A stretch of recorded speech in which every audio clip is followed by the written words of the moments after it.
Mr. Trump, change your ways, because what you're doing is you're hurting the people that need the most help.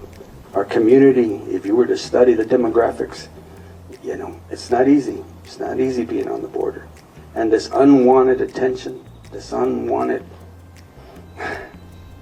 militarization of our community is unwelcome. The two presidential candidates held dueling press conferences in two different locations near the border, but some residents of Eagle Pass, Texas, where Trump showed up, didn't want him there. We may not think about the chaos and negative attention he brings to a small community that may not want what he's selling, especially since he doesn't really know what he's selling. He's a terrible president, the worst president our country's ever had, probably the most incompetent president we've ever had.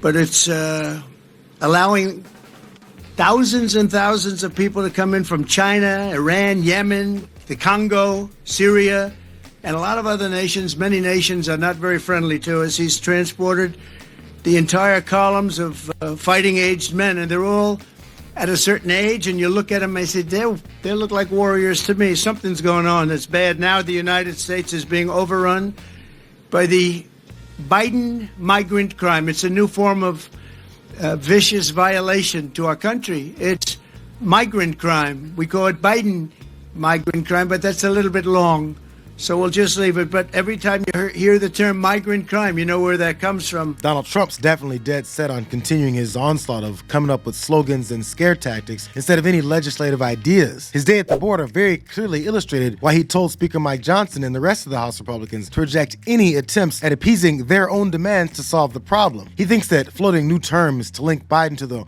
warriors that are migrating north is all that he has to do to win the debate and the election. But his lies didn't even stop there. As we do after every Trump speech, it seems we have to have a series of fact checks, because at multiple times in just those brief remarks there, he made several lies. He told several lies about the border, also misrepresented his own past on the border and what he did while he was in office. First off is the one that he has claimed repeatedly that I know you personally tried to fact check, which is that there are people from jails and mental institutions that are being emptied, and those people are coming across the border, something that the Trump campaign has never been able to provide any evidence of, yet he still repeats it almost every time he talks about the border. The worst part about this plan to flood people's brains with this much hyperbolic rhetoric is that they can scare voters against Biden with factual accounts of what's going on. We're at the point that Trump world's alternative facts don't even come up when his truth is inconvenient, but also when it's not over the top enough to keep MAGA radicalized. That President Biden should try to move back,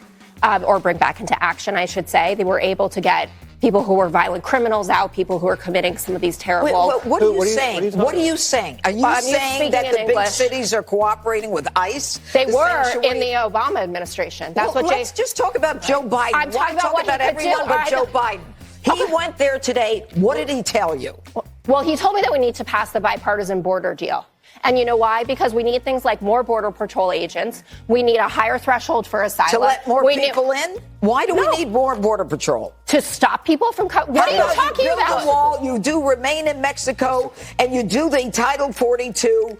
I guess I was right that nothing Joe Biden could have said or that I could have said would have stopped you guys from doing this. All right. These are real solutions. Let's keep it moving. I love you, but let's keep it moving. The folks over at The Five filled their roles in their over-the-top fear campaign. And when you're focused solely on politics, you tend to forget that you're supposed to act like you want a solution. They showed that if Joe Biden actually piggybacked on every directive and demand the Republicans have clamored for, that they wouldn't even be able to accept it, because Trump already told us over and over again they don't want solutions. They want to lazily campaign on it. We're going to take care of it. Thank you. Mr. President, do you have any legislation ideas?